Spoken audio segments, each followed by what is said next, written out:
जय हिंद। बीएनएस में हम लोग काफ़ी क्लासेस कर चुके हैं। पिछली क्लास में हमने धारा 2 की उपधारा 27 तक पढ़ लिया था। इस 27 तक पढ़ने के बाद में आज हमारी आगे की जो धाराएं हैं वो हम लोग पढ़ेंगे। 28 से लेकर 39 तक ये सारी धाराएं पढ़ेंगे, तब बीएनएस की धारा 2 कंप्लीट हो जाएगी। बीएनएस की धारा 2 में 1 से 39 तक धाराएं थीं, ये मैंने आपको बताया था। तो जो धारा 2.28 है, बीएनएस की धारा 2 की उपधारा 28, तो वो लोक सेवक को डिफाइन करती है। लोक सेवक कौन है? आपने सुना होगा भारतीय राजनीति में, भारतीय संविधान में भी आपने कई बार लोक सेवक शब्द को सुना होगा। तो ये जो वहाँ पे लोक सेवक की परिभाषा उन्होंने संविधान में अलग तरीके से दी है, जो भी संविधान के हिसाब से है वो अलग है, लेकिन यहाँ पे भारतीय न्याय संहिता में क्या बताया गया है वो लोक सेवक को डिफाइन करती है धारा 2 की उपधारा 28। तो इसमें कई सारे पॉइंट्स दिए गए हैं और बताया गया है लोक सेवक कौन है। तो लोक सेवक कौन है? तो जितने भी सेना के अधिकारी होते हैं या सेना में जो भी व्यक्ति हैं वो सारे कौन हैं? लोक सेवक होते हैं। सेना के सभी व्यक्ति लोक सेवक होते हैं। फिर उसके बाद में न्यायाधीश, जितने भी जजेस आप देखते हैं वो सारे क्या हैं? वो सारे भी लोक सेवक होते हैं। सेना के अधिकारी, सेना के व्यक्ति, सेना का प्रत्येक व्यक्ति और जितने भी प्रत्येक न्यायाधीश, ये सभी के सभी लोक सेवक होते हैं। उसके बाद में जो न्यायालय है, न्यायालय में काम करने वाले जितने भी अधिकारी हैं वो सारे के सारे भी लोक सेवक होते हैं। क्वेश्चंस बनते हैं यहाँ से कि लोक सेवक की श्रेणी में कौन कौन से आते हैं, और ऑप्शन में दे दिया जाएगा सेना, न्यायाधीश, न्यायालय के प्रत्येक अधिकारी या इनमें से कोई नहीं, ऐसे करके ऑप्शन दे दिए जाते हैं, तो आपको टिक करना पड़ेगा। तो लोक सेवक कौन से हो गए? एक तो सेना के सभी प्रत्येक व्यक्ति, न्यायाधीश, उसके बाद न्यायालय का प्रत्येक अधिकारी। उसके बाद में लोक सेवक जो होते हैं, आपने सुना होगा UPSC, union public service commission, संघ लोक सेवा आयोग। ये क्या है? लोक सेवकों की भर्ती के लिए एक आयोग बनाया गया है। तो वही लोक सेवक जो हैं उसको, उनके जो अग्रेसर होते हैं उनको भी कहाँ रखा गया है? उनको भी रखा गया है लोक सेवक की श्रेणी में। लोक सेवक, इसका शाब्दिक अर्थ क्या है? लोक मतलब जनता और सेवक जो सेवा करता है, तो लोगों की सेवा करने वाले। सबको इनमें नहीं रखा जाएगा क्योंकि इनके अपने कुछ दायित्व तो होते हैं और इसीलिए इन्हें कैटेगराइज किया गया है। तो जो सेना का अधिकारी, न्यायाधीश और प्रत्येक न्यायालय का प्रत्येक व्यक्ति, लोक सेवक का अग्रेसर। उसके बाद में इसी यहाँ पे एक चीज़ और देखने वाली है, जो और लोग होते हैं वो जो रिपोर्ट तैयार करते हैं वो भी क्या है? लोक सेवक की श्रेणी में रखे जाते हैं। क्या क्या हो गया? सेना, न्यायाधीश, न्यायालय के प्रत्येक व्यक्ति और प्रत्येक अधिकारी, और लोक सेवक जो रिपोर्ट तैयार करते हैं और जो किसी को गिरफ्तार कर सकता है किसी अपराध के लिए, उसको भी क्या करते हैं? लोक सेवक में रखा जाता है।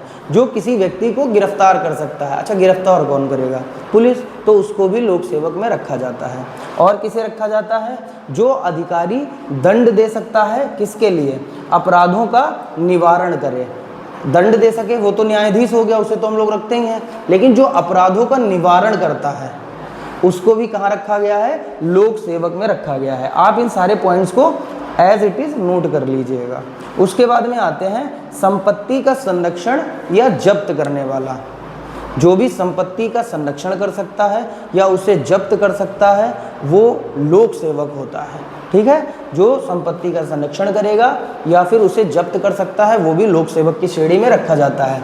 अधिकारी जिसका पद कर्तव्य के आधार पर हो, जिसके पद के कुछ कर्तव्य हों, उनको भी लोक सेवक में रखा जाता है। उसके बाद में प्रत्येक व्यक्ति जो निर्वाचक नियमावली तैयार करता है, प्रत्येक व्यक्ति जो निर्वाचक नियमावली तैयार करता है, ध्यान रखिएगा यहाँ क्या बोला गया है? हर वो व्यक्ति जो निर्वाचक नियमावली तैयार करेगा उसे लोक सेवक की श्रेणी में रखा जाता है।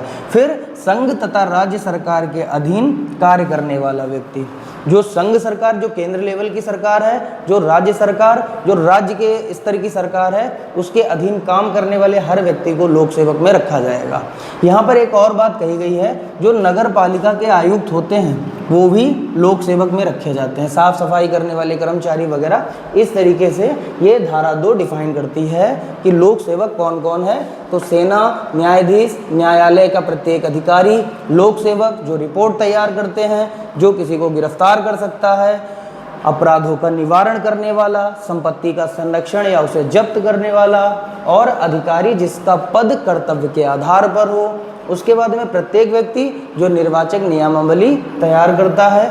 संघ सरकार और राज्य सरकार के अधीन नगर पालिका के आयुक्त, ये सभी लोक सेवक में आते हैं। ये बीएनएस की धारा 2.28 बताती है। धारा 28 को पढ़ने के बाद में अब मैं धारा 29 से लेकर के जो 39 तक धाराएं हैं, 29 से 39 तक की सभी धाराओं को देखना पड़ेगा, और ये ज़रूरी भी है। इन्हें स्किप करना इसलिए नहीं बनता है क्योंकि इसमें कुछ ऐसे टेक्निकल शब्द हैं जिन्हें जानना बहुत ज़रूरी हो जाता है।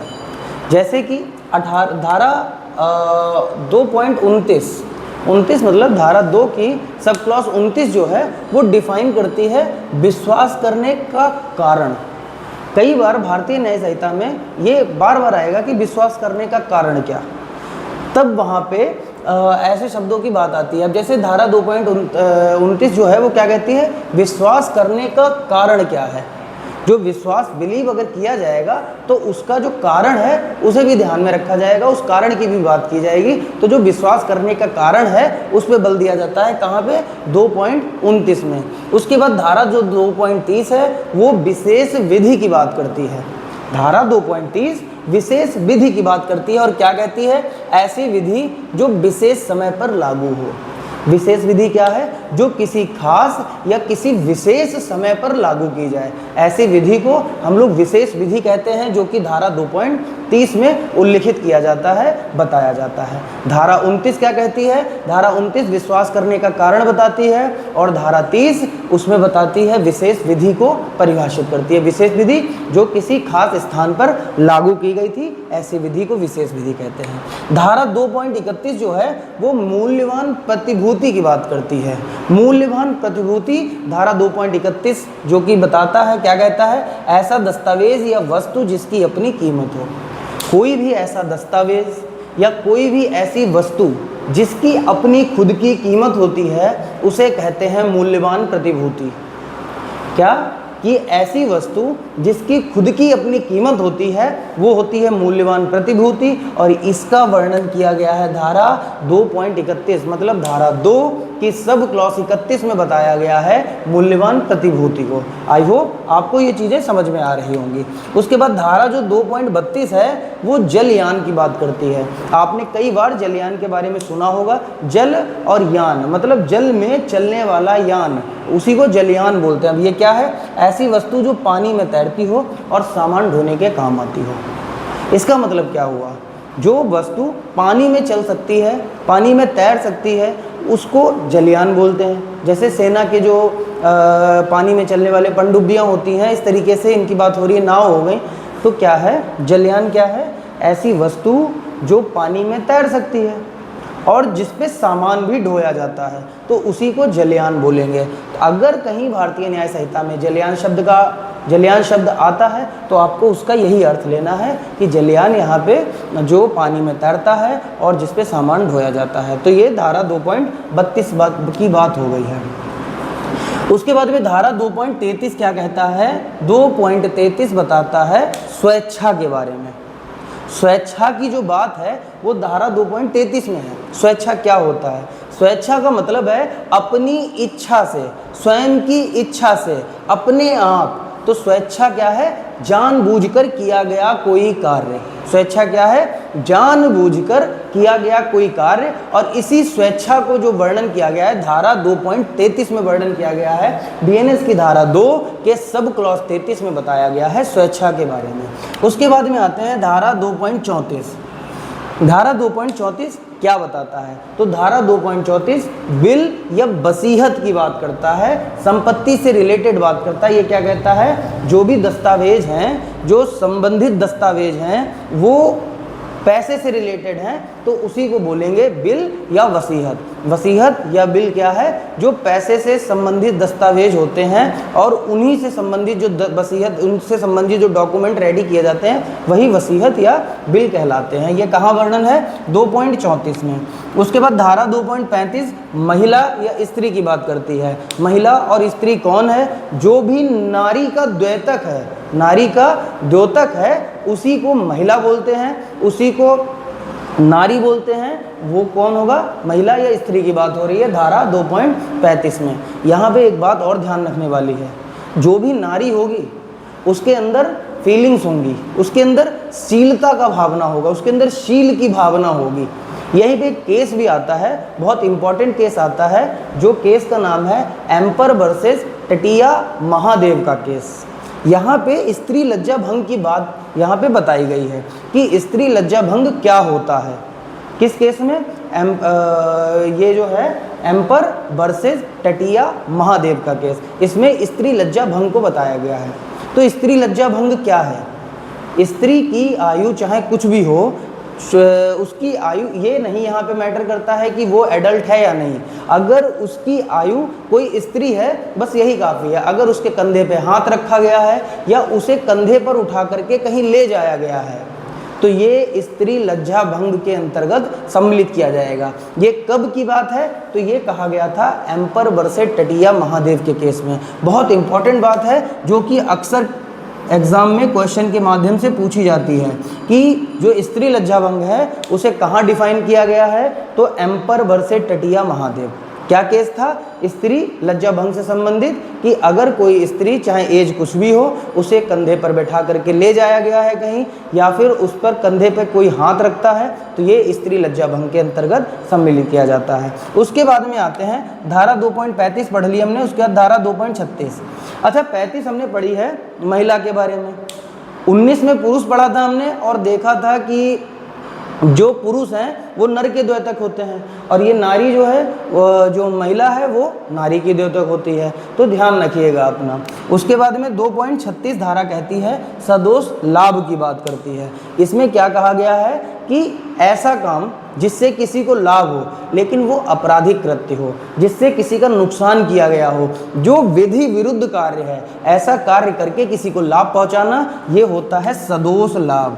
इसकी बात करी गई है धारा 2.36 में। अब आते हैं धारा 2.37 में। धारा 2.37 जो है, मैं यहाँ पे लिख देता हूँ क्योंकि शायद आपको वहाँ ना दिखे। 2.37 जो है वो बात करता है सदोष हानि की, सदोष हानि की। धारा 2.37 जो है वो सदोष हानि की बात करता है और बताता है कि ऐसा कोई कार्य जो विधि विरुद्ध है, उससे किसी को हानि पहुंचाई गई है, उससे किसी का नुकसान हुआ है, तो वो आता है सदोष हानि में। ये धारा 2.37 बताता है। उसके बाद धारा 2.38 जो कि सदोष अभिलाभ को बताता है, उसे दर्शाता है सदोष अभिलाभ को। धारा 2.39 साइबर के बारे में जितने भी रिलेटेड शब्द अभी इस संहिता में बताए गए हैं, इसमें कोई भी ऐसा शब्द बीएनएस में आता है साइबर से रिलेटेड तो उसका जो डेफिनेशन है, उसको जो समझाया जाएगा, वो समझाया जाएगा आईटी एक्ट 2000 के माध्यम से। ये धारा जो 2.39 है वो यही बताती है। क्या कहती है कि जो साइबर से रिलेटेड जितने भी शब्द हैं, जितनी भी शब्दावलियां हैं, वो सारी की सारी डिफाइन की जाएंगी आईटी एक्ट 2000 के माध्यम से। आई होप आपको ये सारी तीनों क्लासेस में धारा 2 कंप्लीट रूप से समझ में आ गई होगी। अब हम लोग धारा 3 की तरफ बढ़ेंगे और 3 को समझेंगे, पूरी डिटेल से सारी उपधाराओं को समझेंगे। ओके, जय हिंद, जय भारत।